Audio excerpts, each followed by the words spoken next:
పిత పుత్ర పవిత్రాత్మ నామమున ఆమేన్. ఈరోజు జనవరి 3వ తారీఖు.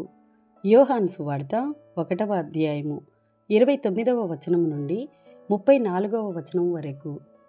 మరునాడు యేసు తన యొద్దకు వచ్చుట చూచి, యోహాను, ఇదిగో లోక పాపములను పరిహరించు దేవుని గొర్రెపిల్ల, నా తరువాత ఒక మనుష్యుడు రానున్నాడు, ఆయన నాకంటే శ్రేష్ఠుడు, ఏలన ఆయన నేను జన్మింపక పూర్వం నుండియే ఉన్నవాడు అని నేను పలికినది ఈయనను గురించియే.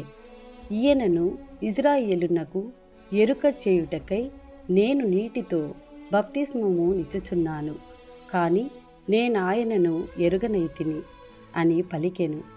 యోహాను ఆత్మ పావురము వలె పరమండలము నుండి దిగివచ్చి ఆయనపై నిలిచియుండుట చూచితిని.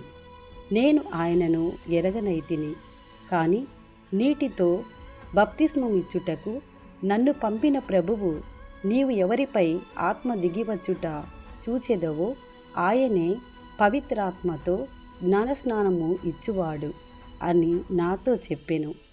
ఇప్పుడు నేను ఆయనను చూచితిని, ఆయనే దేవుని కుమారుడు అని నేను సాక్ష్యమిచ్చుచున్నాను అని చెప్పెను.